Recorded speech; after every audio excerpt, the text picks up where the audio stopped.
banned out. And again, could be a Lapu Lapu gold lane that we were expecting. Yeah, still some respect, obviously. That gold lane, fighter gold lane rather, still kind of dwindling because of the fact that the War Axe has been nerfed as well. Phoveus, though, will be quite a great pickup as well when you kind of want to front line, especially when you want to fight up against a Farsa. But again, the Farsa is much more mobile compared to the Eve. Sure, their ultimate properties are almost the same, but with the Farsa, you have the Wings by Wings to kind of escape and have that self-peel embedded in yourself. Yeah, and that might be the difference maker here. There's gonna have to be a lot of work put in here by this Phoveus to hold the line, and I think that's why Zone decided to go for it. Phoveus, as we all know, as long as the game is close, one of the best heroes you can pick up for longer engages, and I think Zone is leaning in towards that idea. Wow. Hayabusa and a Brody up against an even. Right away, Zone picks up the Harith. Yo, this is risky for Zone. Picking up the Harith, considering they don't really have a lot of frontliners here, and they're already up against the Farsa. A known counter to it. Then the Baksha as well. At least we do get something that I was hoping for. 10 on Assassin. Zeta decided, all right, you know what? Let's put the Baksha, let's flex it over to Rome, and let's pick up 10 on the Hayabusa. This is also something we've been talking about in the backstage, right? Like, will Hayabusa still be prio? Will we still see it on the hands of different jungler users? And I said, it really comes down to how good the jungler is. Yeah. 10 is that guy, dude. When you give him a pick like this, he still shines. Yeah, and it seems like they've changed it up a bit. Usually the Hayabusa comes in way earlier in the draft. Yes. But I think they lean towards the Baksha because they want that stability at the center of the map. That's true. The Hayabusa, though, might be a catalyst for Zeta, especially in the hands of 10. The Assassin we want to talk about, but this Yixun Shin. Will it have a good time up against the Yuzong? That's the question. A lot of questions here, and I'm excited to see it get answered once again. Welcome to the very first match of M7 here at the Wild Cards. It's Zone versus Zeta. Who is gonna get first big win? Let's see. Welcome to the Land of Dawn, the first match of the M7 World Championship wildcards. It's Zeta against Team Zone.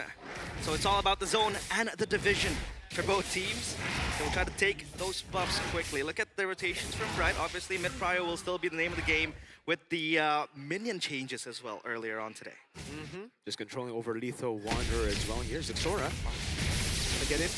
10 will just go for the green camp. Xora's trying to go for the steal. That's a quad shadow forward. Katsu and Hani not enjoying this Eve poke at all. Yeah, that Eve is very, very strong still. And the Hayabusa as well. We kind of want to talk about the nerfs, or rather secret buffs it kind of received, right? We talked about the quad shadow being kind of minimized in terms of the range, meaning it can't dive as freely as it used to. But the buff is the fact that, you know, the cooldown is much more quicker in terms of the shadow kill, and as well as the damage given with the shuriken. So I think this Hayabusa is still very much viable. Yeah, good trade-offs. And I like how Team Zone, knowing that they had the prio up against the Baksha and the Farsa, actually decided to go for that quick little poke battle with the Golem, but then they decided to back off when they realized that there's a chance Zeta might be able to change things around. In terms of the emblems, just to pull yourself together on that Farsa. Exactly. On a Purified 2, Bankai, level 4. Yeah, Katsu really wants that quick cooldown, as it is very much a dangerous lane, especially up against the Kalea, if you want that Purify to go on quickly.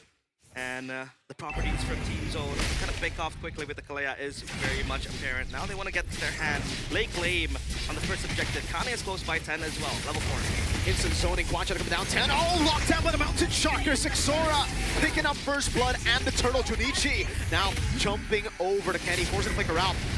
It's two members locked in. Bright able to flicker around again. Bankai going all the way, misses.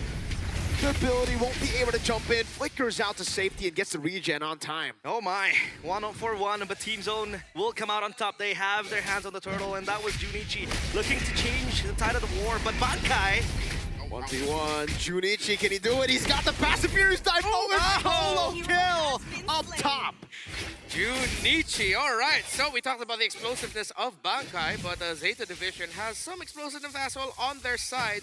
So now Team Zone still constantly applying the pressure towards the orange side buff of Zeta division, which actually stops a lot of the aggressive takes that Kani and Katsu want to do. Instead of Katsu being able to fly straight towards the minions, he had to go to the jungle a bit first. Uh-oh. Kani is just gonna jump in. They're gonna be trapped in a real mobilization. Oh, Mountain Shocker! Xora finding two. Another feather airstrike dealing a bit more damage, but Bright gets away. Kenny as well, just with a sliver of health.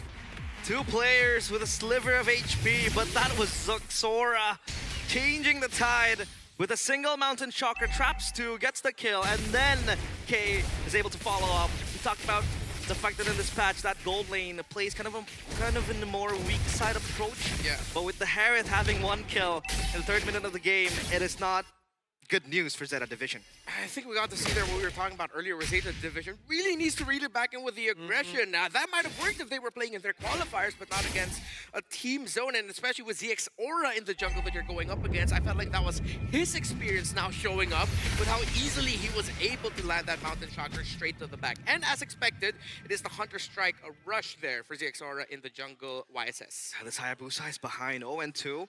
Obviously, for 10, it is not a good thing, especially the use Jin. Look at him go!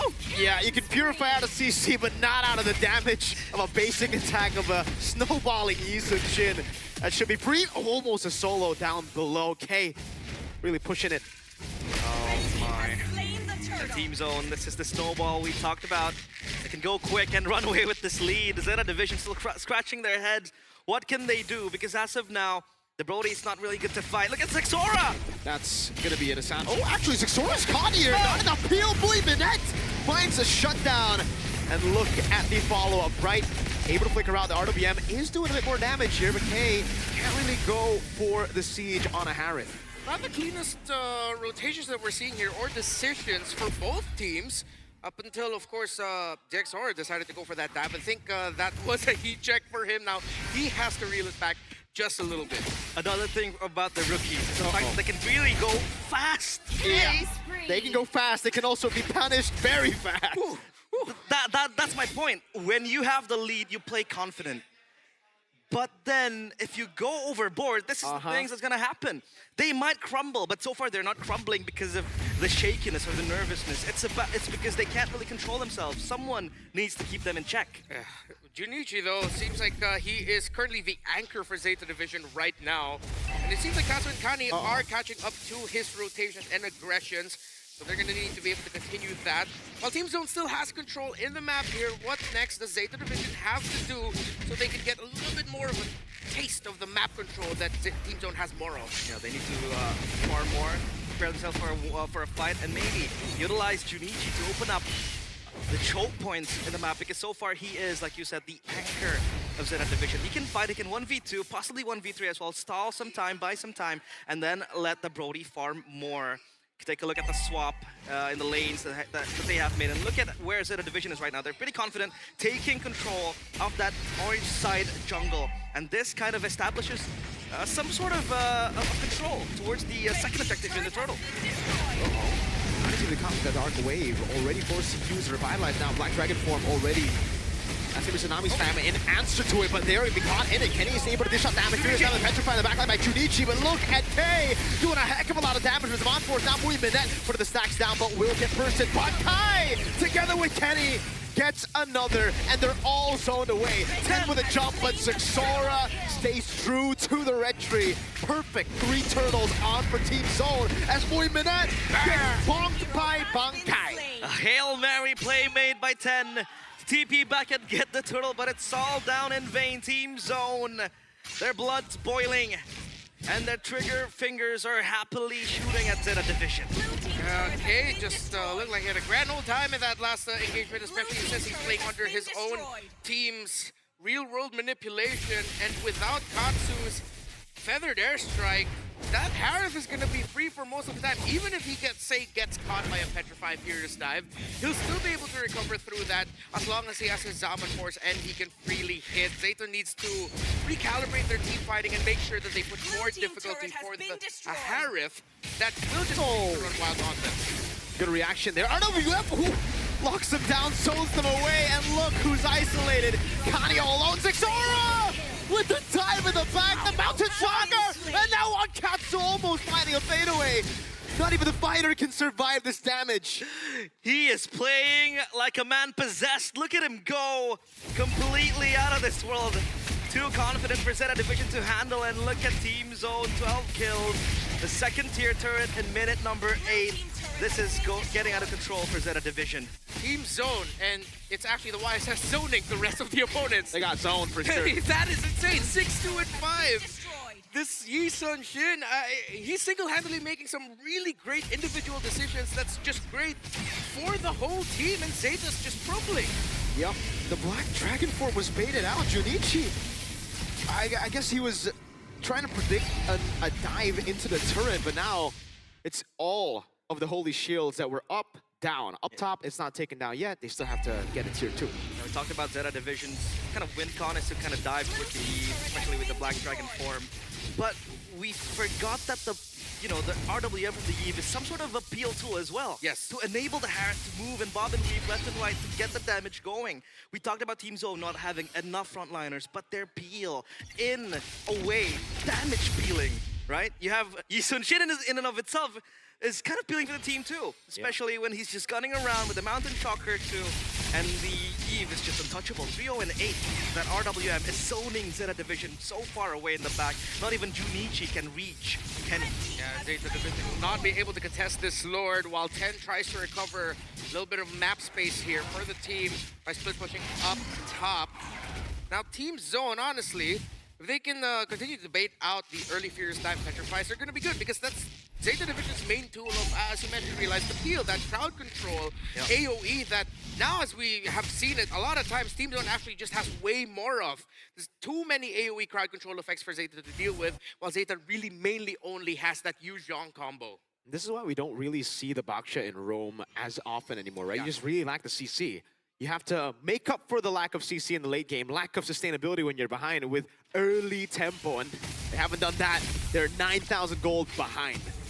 This might just be game over. Another airstrike opened, and Team Zone, they want to see to the base. Oh, Brian really wants to go for Junichi. He's able to find it, but Mountain Shocker goes to the right side. Doesn't matter. K still bursts them all. Holy crystal pickup. 10 with the walk up, but gets instantly shoulder bashes. They go for the siege of the bottom lane. 10 will fall. K goes for the triple. It's a big dark wave from Bankai. A double, a triple, and that's game 1. Zeta Division divided with a zone created by the Mongolian team. They are playing perfect MLBBS. They strike first in this best of 3. Yep, that was clean. I mean, the initial problems I had with them giving away the Yu Zhong. Yeah, you saw the Yu Zhong